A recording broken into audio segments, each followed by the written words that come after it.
हाय दोस्तों, आइया song Bhojpuri writer and भी हमारे चैनल पे तमाम भोजपुरी समाधान में समाज को स्वागत एंड वेलकम करते हैं दोनों हाथ जोड़कर। दोस्तों, मैं आप लोग के लिए आज बोलबम का गाना लिख कर लेके आ गया हूँ। जी हाँ, फुल और फ्री एक अंतरा एक मुखड़ा बोलबम का सॉन्ग है। एक अंतरा नहीं लिख कर लाया हूँ, आप लोग डायरेक्टली संपर्क कीजिएगा फोन पे, आप लोग को फुल मिल जाएगा। और एक अंतरा एक मुखड़ा लिखा हूँ और एक नाम वाला अंतरा नहीं लिखा हूँ, आप लोग कोई भी पूरा कर सकते हैं गाना को।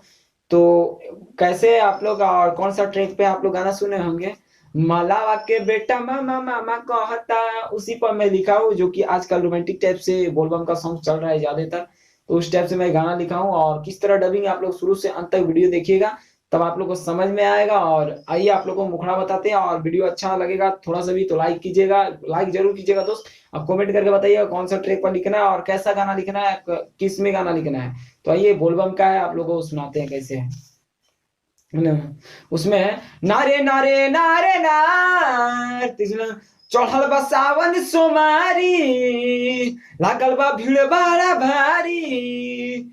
चढ़ल बा सावन सोमारी, लागल बा भीड़ बड़ा भारी। हैया चलवा सोमारी सुन करती अरे भोला जी पर जल जाके ढारतिया रे, खेसारी जस दुल्हा मांगतिया रे। भोला जी पर जल जाके ढारतिया रे, खेसारी जस दुल्हा मांगतिया रे।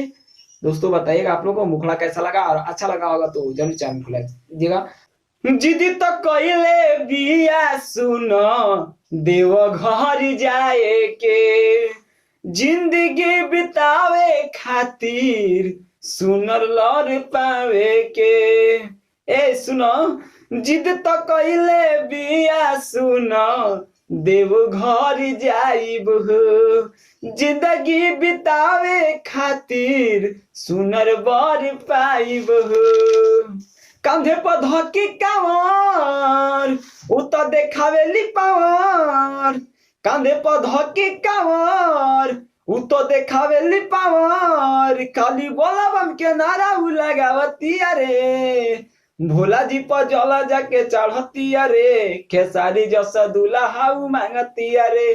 भोला जी पर जला जाके ढारती अरे, हई खेसारी जस दुल्हा मांगती अरे। दोस्तों बताइएगा आप लोग कैसा लगा, और अच्छा लगा तो चैनल जरूर सब्सक्राइब कीजिएगा, बेल आइकन